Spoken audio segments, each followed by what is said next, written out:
Welcome back to the Paradigm Shift. My name is Rath, and this is Jewel.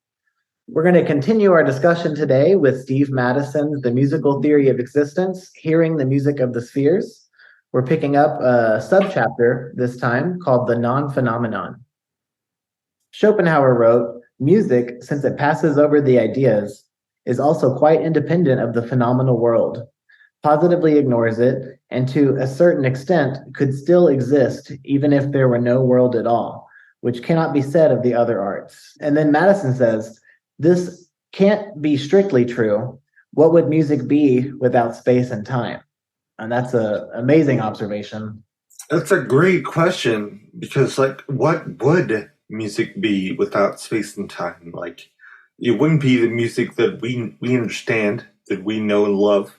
Um, to achieve that, what we know as music requires the phenomenal world in a way. It requires space and time. Don't you Yeah, think? it wouldn't be music.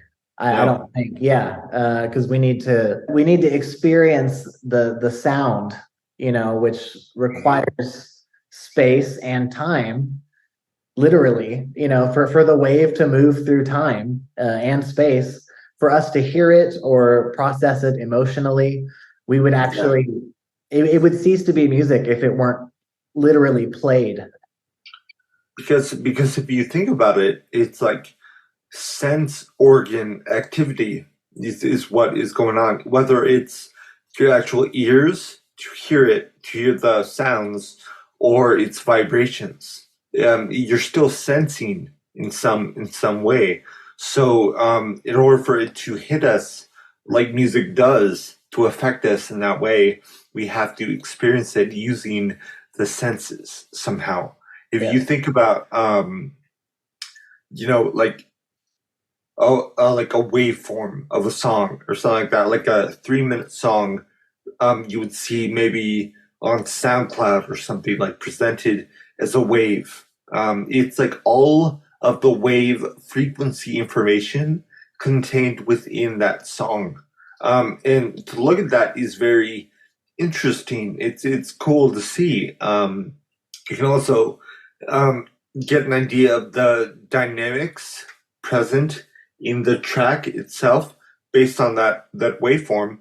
But until you play it, until you hear with your ears or with your senses that expression of music, it's not music. It's just still phenomenal. It's still like in the phenomenal world because it's something you're seeing with your eyes, but like the actual info there itself is only frequency.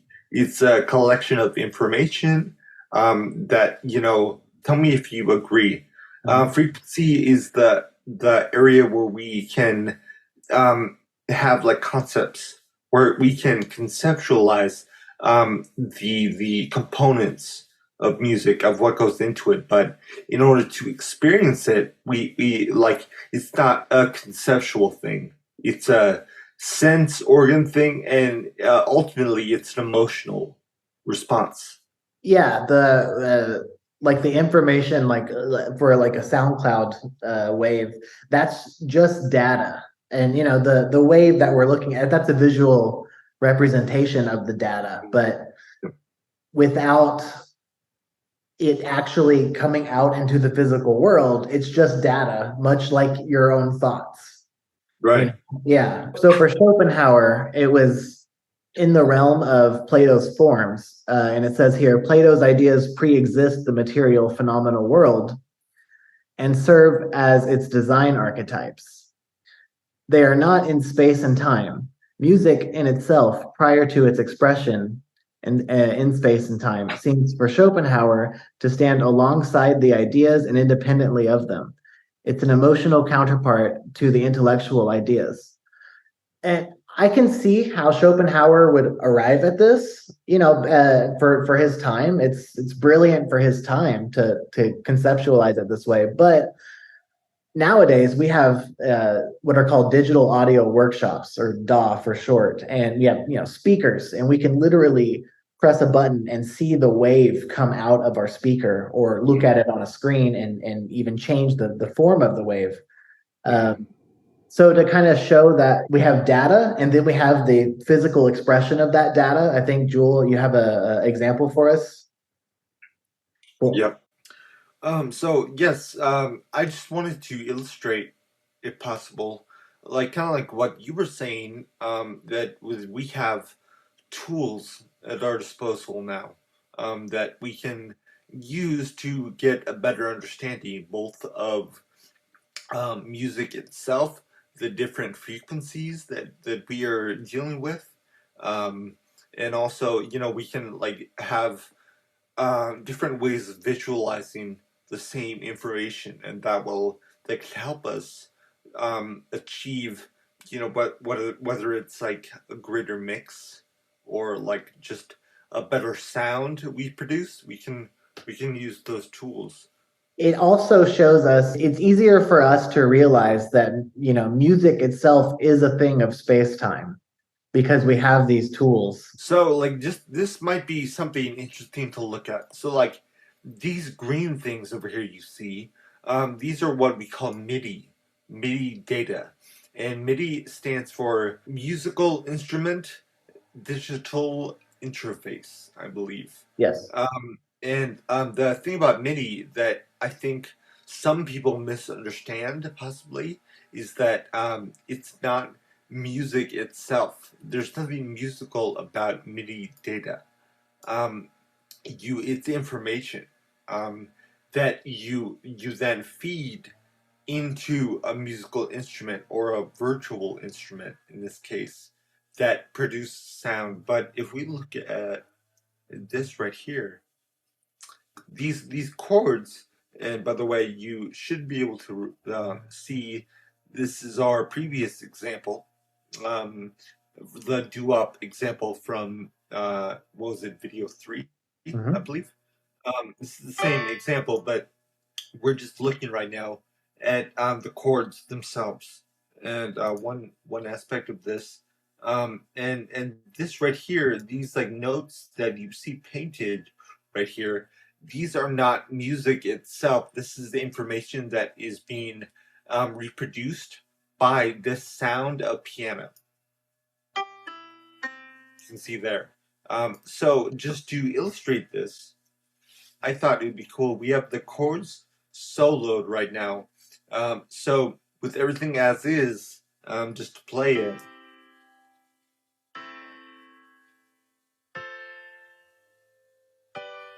it sounds like we know. But now let's go over here and just see. Let us turn off the sampler. Let's turn off the actual instrument. So all we're left with now is the MIDI itself. And remember, I was saying that MIDI is only information. It's not music. It needs an instrument to make it music. So if we turn off the instrument, let's see what we have now. Nothing. A whole Mhm. lot of nothing. Because it is only there is no music as we understand. It's only data at this point. It's only information. Yeah, I think another cool thing we could do to illustrate this is Yep. swap out the instrument and then turn it back on. Let's look only at the chords. So now we're back. We have the instrument enabled once again. But now let us do this. So now we've activated violins instead of piano. So now, and you can see it by here, it's a different instrument than it was before. So let's see what this.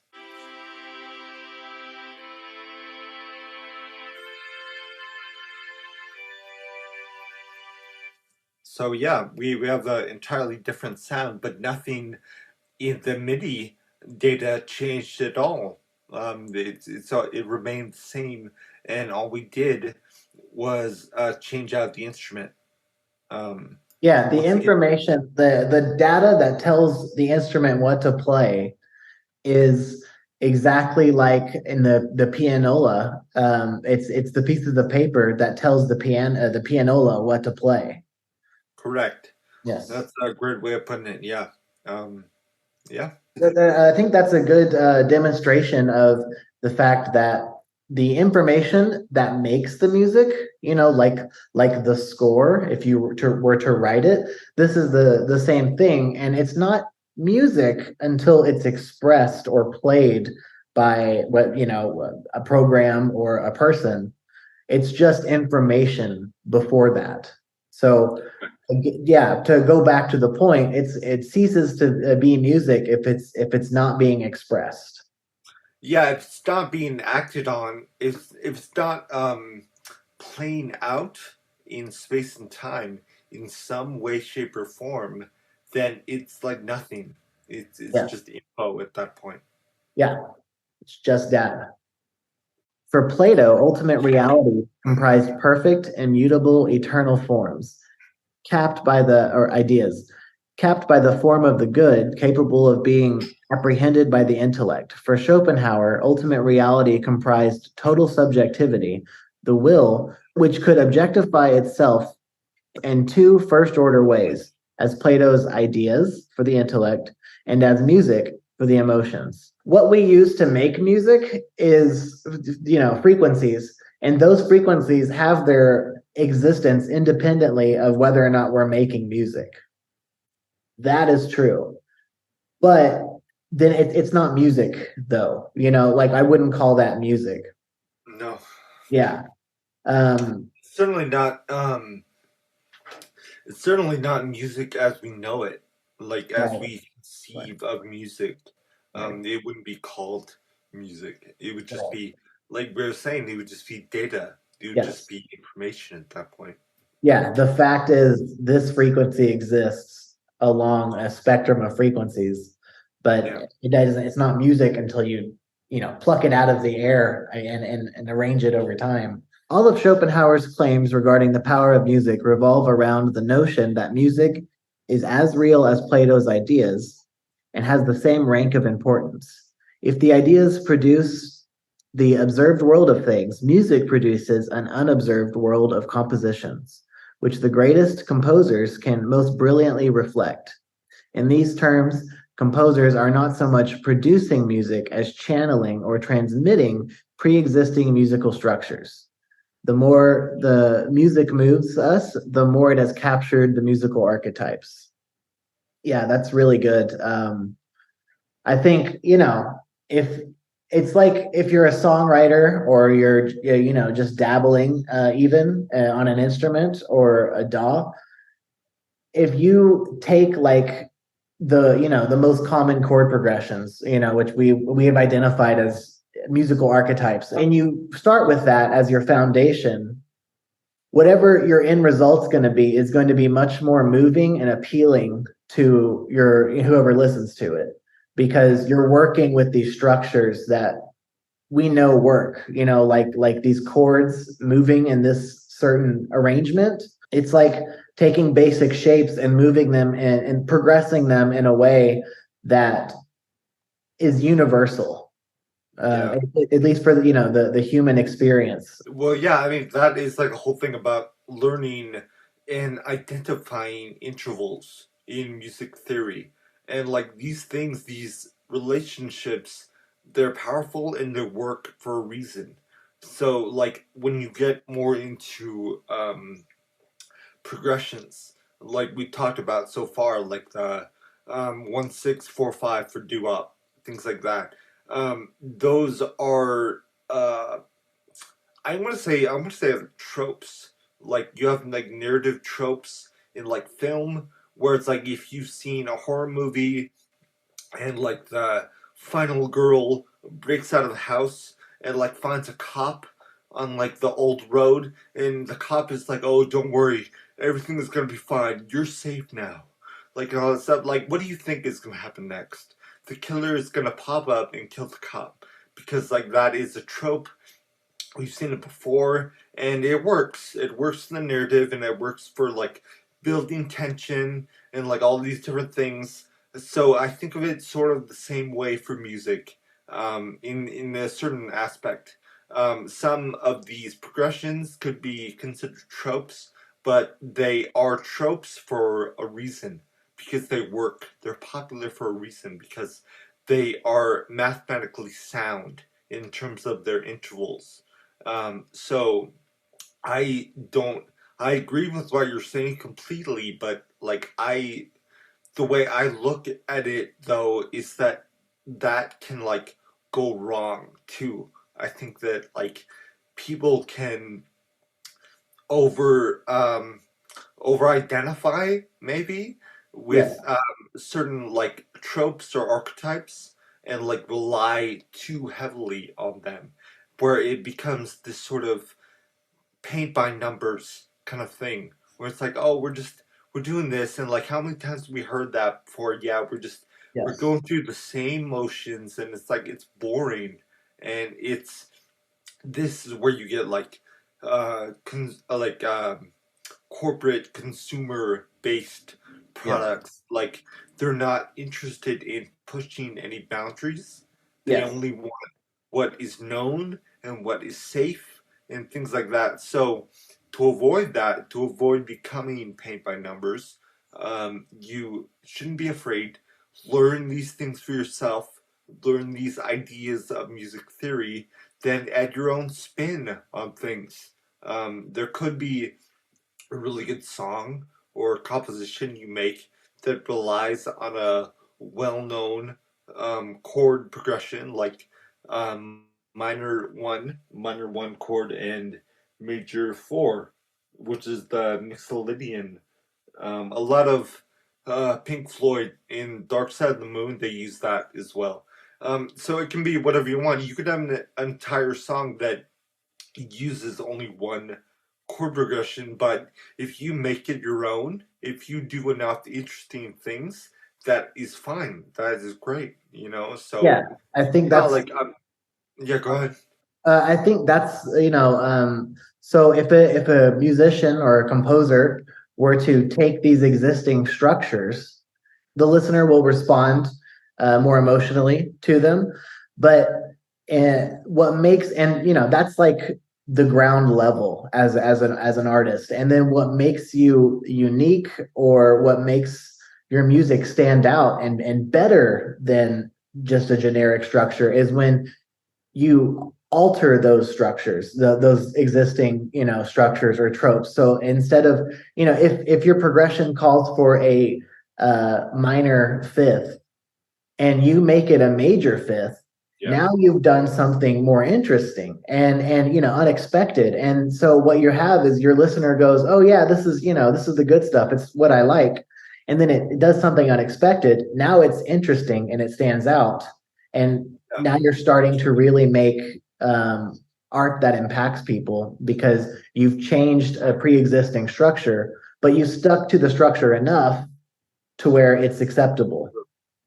Yeah, exactly. Like, you could have like a major one chord as part of your progression, but you're making it your own or adding something interesting could be like you were saying, making something minor or something like that, or it could be adding flair to the chord itself, like making it a dominant seventh chord Yes. or like Yes. a nine chord or something like that, like something extra.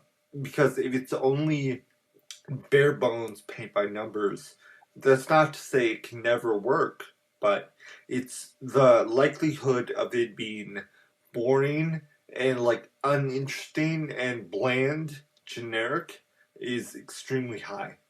So one thing I did want to point out as well is that throughout this book you will find many references to composers in symphonies, and that is wonderful. That's some beautiful music, and that is a great way of thinking about um, many instruments working together to achieve one common goal, one common end, and composer being a way to think about someone who, like the quote is saying, channels music.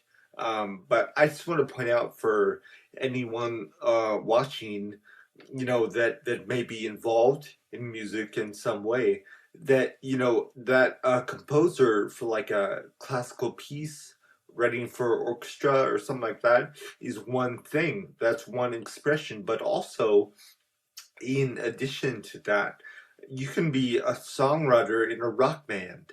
You can be a producer, like a beat maker in a hip hop duo, and you are composing music still.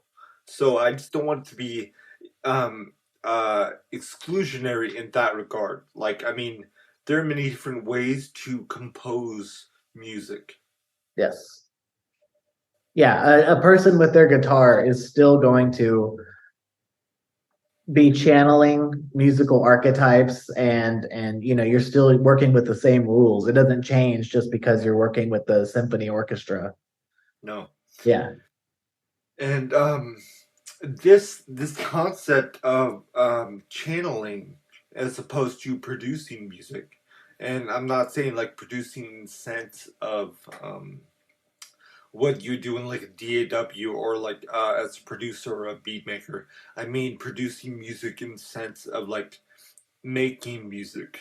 Like so this, if I look back at this quote, um in these terms, composers are not so much producing music, not so much making music, as they are channeling or transmitting pre-existing musical structures. So I find it very interesting that like I mean like how many musicians have you come across that will say things like it's not me, like I'm not doing it myself, I am a vessel, like music is like moving through me, like I'm like an instrument that like the grand music is using almost to express itself. Yeah. So I like I've heard that quite a bit, um and I can like I see what they mean, because there are times when like you've really hit on a great idea that you don't really feel like. I mean, yes, you like originated that,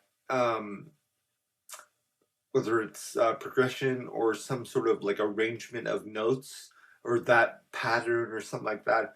But there's an element of it that is like you don't really feel like you can take full credit for it. It's almost like music was through you was is being allowed to express itself in like a great way. And I think that kind of goes back to what we were saying before about like the music of the spheres or something, that you're like aiming, you're striving for like something, and it's that eternal music, cosmic music, if you want, like that kind of like universal, the archetype of like what a great song is, like something that truly um moves you internally and captures the listener. For me personally, I think the song, um or the piece, Claire de Lune, is a great example of that. Like maybe maybe right here you could like put in a little clip of that.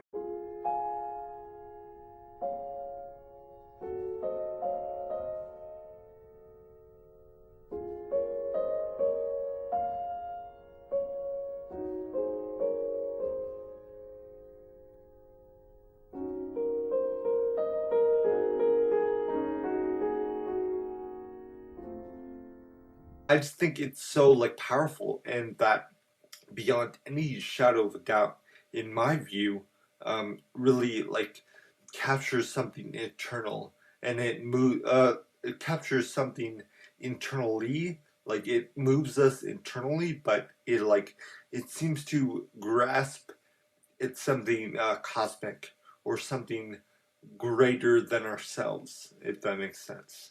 Yeah, yeah. I've had a lot of really talented friends say, listen, what is the song telling you that it wants? Mhm.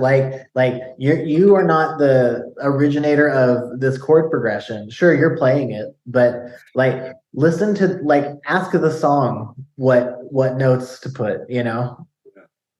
Most pop music is instantly forgettable. Only a tiny number of songs out of the vast musical output of the world endure.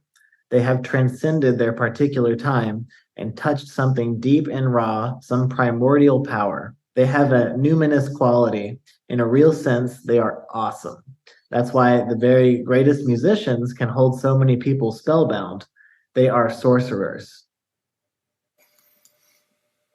That's awesome. Again, like just what we were saying before, that like directly appeals to me. That like scratches all the itches that I have. Like Yeah. in terms of what I do, it's like, yes, I am a sorcerer. Thank you for Yeah. invoking that, you know. Yeah. I mean, if you think about like there's like some vacuous music out there that's really popular. Like there's a rock band called Steel Panther, and Uh, they're really dumb. And like I wouldn't listen to that if you paid me. But well, maybe I would. But the point is, it's I hate to see them be considered as sorcerers because they're just like bros, you yeah, know. But they're doing the thing, and people love them because they're channeling the heavy metal archetype and chord progressions, and they're doing everything right. And it just, for me, it's like, well, I guess they're sorcerers too. But yeah, then, I guess, right? But then yes, if you have the same concept and you think about someone like Beethoven, you're of course, we're still playing his music today. Like it's mandatory learning for musicians, or at least, in like the universities. So and that's it's like, yeah, that's a sorcerer. That they've done something that for a person like me, it's inexplicable how amazing that is.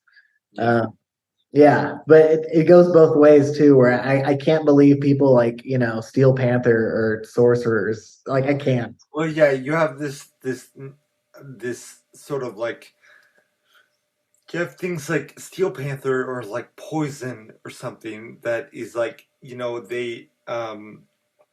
their output has been kept alive to a certain degree. I don't really I don't really think you could say it has stood the test of time per se, but but it's been kept alive, you know. So also, I mean, I'm not trying to throw a certain band under the bus, but like one step removed, like beneath that, would be someone like Imagine Dragons. I think Yeah, um, they are complete bros, like you were saying, and in my view, I could be wrong here, but I'm pretty sure that will be forgotten once they have like exited the stage.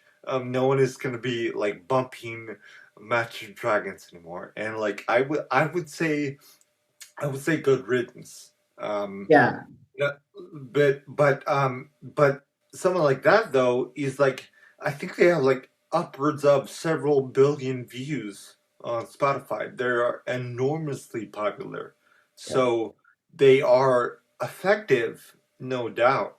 But are they sorcerers? I don't think Right. so. Yeah. For me, my example of that would be the chain smokers. Oh Uh, yeah, it's and going back to the Ralph Murphy observations about, you if you're making a pop song, you're writing a script for the singer to look good to a certain audience. That's all they do. Like they music is a tool for them to make money. It's yeah. yeah, and it's I don't I, I guess they're sorcerers in the sense that they're doing the thing, but it's like magic tricks. It's like it's not like But like it's not like it's like yeah. Go ahead. it's not like divine alchemy. It's like magic tricks. It's like stage magic what they're Yeah, doing. like parlor tricks. Yes. I think that it goes back to the thing of it, like music like that, a cynical corporate product, like a musical equivalent of a Happy Meal, pretty much. Yeah, Uh, yeah, is like, it's effective and it's designed to achieve a certain outcome, but in a very real sense, I think it would be anti soul music. And when I say soul music, I'm not talking about the genre of soul music. I mean like music from the soul that we've been talking about. Eternal music. Those that like eternal thing you're trying to capture. That music like that doesn't even try to capture anything. It only tries to sell a ticket or to sell a stream or to sell a unit or to like grow their fan base. Um, that's the only things, or to make the record label rich, of course. yeah. But like those are the things they care about, and that is cynical and disgusting. And I'm like kind of nauseated with some of the stuff I hear coming out nowadays. Not all, of course. There's some good stuff to be had, but some of the stuff that passes for mainstream popular music that gets billions and billions of plays. It's truly awful, and it's like it's not the genre or the sound that makes it awful.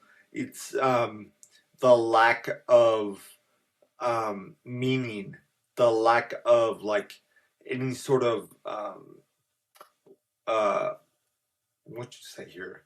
It's not the sound, it's the intent. Yeah, exactly. Yeah, Yeah. yeah, Um you lack entirely pure intention. Like yeah. you're not it's not it's not art for art's sake. It's art for money's sake. Yes, yeah. Yeah. Sad. Yeah.